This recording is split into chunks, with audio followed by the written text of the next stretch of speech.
Idinemanda ng GMA Network ng estafa ang mga opisyal ng Television and Production Exponents Incorporated o TAPE dahil sa umano'y misappropriation of funds na halos 38 million pesos.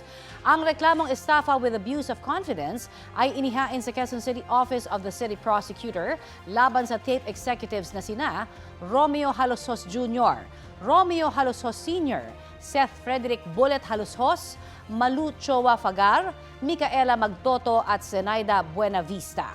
Nag-ugat ang reklamo sa kabiguan daw ng mga respondent na i-remit ang nakolekta nilang advertising revenues pero nakalaan na dapat sa GMA Network sa ilalim ng isang 2023 assignment agreement. Ayon sa GMA Network, nilabag ng TAPE ang kasunduan nang gamitin ito ang pera para sa kanilang operational expenses sa halip na i-transfer sa GMA.